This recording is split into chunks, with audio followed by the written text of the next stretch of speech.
Olá para você, meu querido aluno do primeirão. Hoje a gente vai iniciar a aula 47, tá?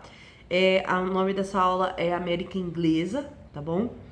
E a gente vai começar basicamente um bate-papo sobre a colonização da América por parte da Inglaterra. A gente já iniciou, aliás, esse assunto, principalmente, meus queridos.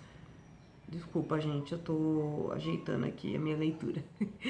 A gente já iniciou esse assunto, basicamente, meus queridos, quando a gente comentou sobre o absolutismo inglês.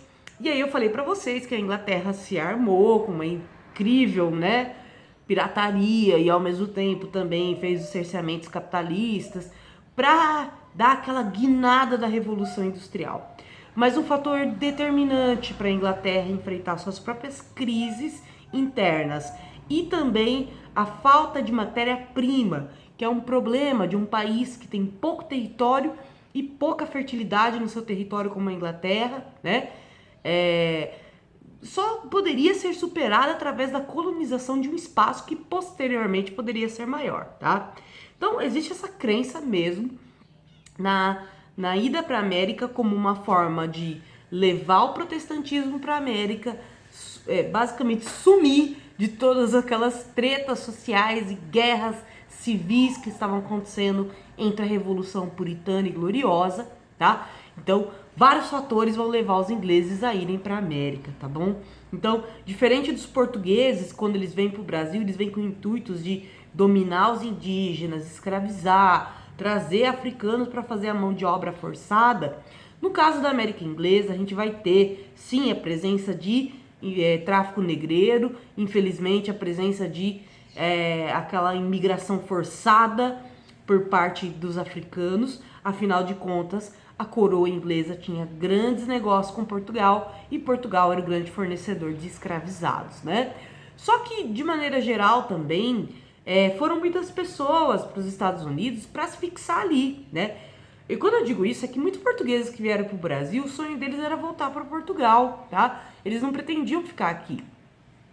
Esses ingleses foram para a América, nas 13 colônias, para não voltar mais para a Inglaterra. Eles não sabiam exatamente as condições que eles iam encarar na Inglaterra. Então, eles saíram puritanos da Inglaterra e aí eles voltam para a Inglaterra e de repente, sei lá, dão de cara com um rei católico e vão sofrer perseguição de novo, como aconteceu nos impérios, aí no caso nos reinos do Carlos I, do Jaime I, do Carlos II, né?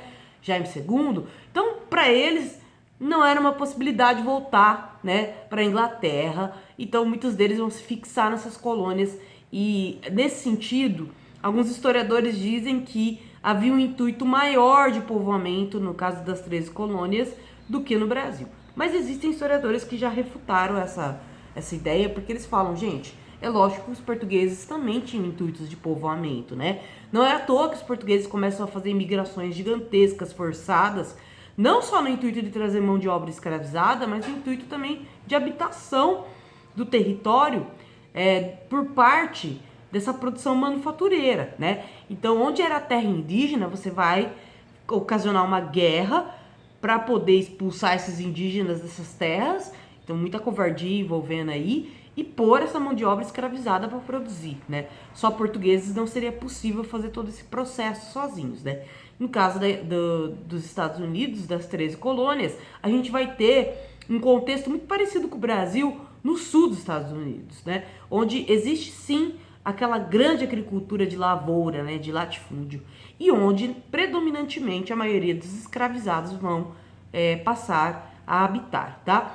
E aí já vai ter uma grande diferença entre norte e sul das 13 colônias. O norte, onde uma pessoa negra tinha um pouco mais de oportunidade, vamos dizer assim, entre aspas, eles não tinham a condição da escravidão como algo estigmatizado, como no sul, né? E também o norte dos Estados Unidos já vai começar a querer criar uma indústria própria. Então, se a gente for falar assim entre sul e norte dos Estados Unidos, o norte, sem dúvida, era o menos interessado na colonização. Vocês vão entender o que eu quero dizer. Então, olha só. No século... tô começando a leitura na página 331 do Bienal 3, apostila nova. Vocês vão achar esquisito, que deu uma super adiantada, porque a divisão de aulas desse bimestre é deslealmente muito mais história do Brasil do que história mundial. como eu dou aula de história mundial para vocês do primeiro, vai acabar que em alguns momentos eu vou ter que dar algumas aulas de história do Brasil, porque vai ficar muito desequilibrado, né? Pro professor Mike dar sozinho todas essas aulas de história do Brasil, enquanto eu vou ter 4 aulas, 3 aulas só, né? Então, por enquanto eu vou adiantar as aulas de história mundial, depois a gente vai para a história do Brasil, tá? Então, no século 17, a Inglaterra deu início à ocupação de terras no continente americano. O processo de cercamentos, com a utilização de terras para a criação de ovelhas e a expulsão de um enorme contingente de camponeses, estimulou as camadas marginalizadas do campo a buscarem novas oportunidades na Inglaterra.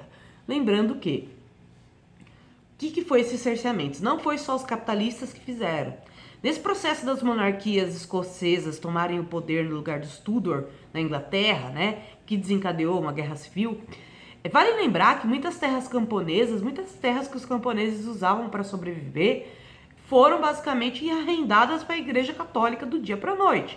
Então, eles usavam o termo, a questão da perseguição religiosa, que na verdade por trás dessa perseguição religiosa havia um intuito territorialista, né? Então, em vez de ficar lá tentando lutar contra as forças do rei e da Igreja Unidas, que são grandes instituições aí, era mais fácil fugir para a América, tá? Então, nas colônias do Sul, prevaleceu um modelo que a coroa entregava a particulares a incumbência da colonização. No sistema de plantation, que seria um latifúndio monocultor com uso de mão de obras escravizadas, voltada para o mercado externo, ou seja, tudo que era produzido não era voltado para a indústria, a própria indústria recém-surgida aí dos Estados Unidos da América. Era produzido...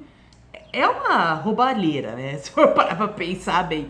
Porque o escravizado não produz para si mesmo, já começa por aí, ele produz para o senhor. Então já começa a roubalheira por aí. Uma pessoa que trabalha para produzir para os outros, né? E eu digo assim, numa integridade total, que não recebe salário nenhum, nem nada, né? Já começa a deslealdade a partir daí.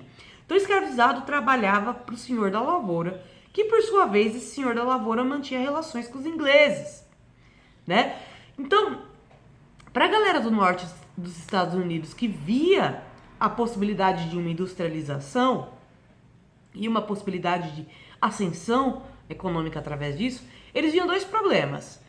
A escravidão, porque não tem indústria feita de escravos, as indústrias são feitas de assalariados, não dá para você montar uma montadora da fábrica da Ford só com escravos, você teria que... Cara, um escravizado era muito caro, né? Então não tem como você comprar tantos escravizados para produzir tanta coisa. Ao mesmo tempo que a matéria-prima que existia na América não ficava lá. Então eles poderiam ter uma fábrica de tecido? Não, porque todo esse tecido acabava indo para a Inglaterra. Tanto as plantações de algodão quanto a criação de ovelhas, né? Então, de certa maneira, os americanos ou os puritanos, né, que estavam habitando lá, e obviamente a população negra, né, a população indígena, eram os mais afetados pela colonização, né? Eram os mais perseguidos e os que com certeza viam muitas desvantagens nela. Até para um capitalista bem abastado, privilegiado, né, na época, um puritano que tivesse posses e que levou parte da sua riqueza para as 13 colônias, né, que é a primeira etapa da história dos Estados Unidos, para ele não era vantajoso esse sistema de escravidão. Só era vantajoso para esses donos de latifúndio, de fazendas, né, do sul dos Estados Unidos, esses donos de sistemas de plantation, né. Então, de certa maneira, toda a riqueza era tirada da mão de obra escrava, que era tirada da colônia e levada para a Inglaterra. A Inglaterra pegava esses tecidos brutos, né, o algodão bruto e a lã bruta, transformava em produto manufaturado, né, em roupa, tecido de maneira geral, e revendia para a colônia. Então, era o lance de a gente estar produzindo para praticamente dar a nossa produção para os outros, a gente está produzindo com o sangue dos escravizados e ainda por cima não tem nada que sobre para a indústria americana, nem para a gente poder criar uma pequena indústria de tecidos. E qual que é a vantagem, né, em termos internos? Então a gente vai começar a ter uma tensão entre o norte dos Estados Unidos, aí das 13 colônias, que seriam estados como Nova York, né, Nova Jersey, Carolina do Norte, e uma tensão entre os estados do sul dos Estados Unidos, que seriam relativamente hoje Flórida, Carolina do Sul, parte aí do Texas, né, que ainda tá para existir, né? Vale lembrar que o Texas era do México, né? Estados Unidos roubou o Texas do México. Foi praticamente isso, né? Eles pagaram o preço de banana, vários estados. Então, até hoje, inclusive, nos Estados Unidos, se vocês olharem as eleições, os partidos mais progressistas geralmente vencem no norte. E os partidos mais conservadores geralmente vencem no sul. Então, ficou uma marca na história dos Estados Unidos essa divisão entre norte e sul de pensamento político, tá? Nas colônias do norte, a ocupação foi realizada em boa parte por grupos que sofriam perseguição religiosas. Os puritanos calvinistas ingleses buscavam um lugar em que tivessem liberdade para professar a sua fé. Esses colonos protestantes defendiam a livre interpretação da Bíblia e fundaram inúmeras escolas para garantir a alfabetização dos seus filhos. E aí está a famosa história dos Quakers, que vai ser a tarefa que vocês vão executar para mim hoje, tá? Vocês vão pesquisar a história dos Quakers, que eu sei que vocês estão acostumados a ver Quaker como um produto de farinha, né, que tem no mercado, mas na verdade os Quakers eram puritanos que acreditavam que alfabetizar os filhos era determinante para poder fazer a leitura da Bíblia e para se viver em sociedade, tá? Então é legal vocês darem uma pesquisada sobre esses grupos para vocês terem uma noção da diferença aí entre o protestantismo americano e até o próprio protestantismo que a gente tem mais acesso hoje, né? Essa origem do protestantismo dos Estados Unidos é um tanto quanto interessante. Mas é claro que os puritanos às vezes eram meio assustadores também. Muitos deles viviam em comunidades isoladas que não tinham sequer contato com ninguém, né? Não eram todos que eram cosmopolitas ou então, entre aspas, pessoas mais metropolitanas, a fim de fazer trocas com outras pessoas de outros estados ou comunidades, tá? Então, um beijo para vocês, meus queridos, e até a próxima.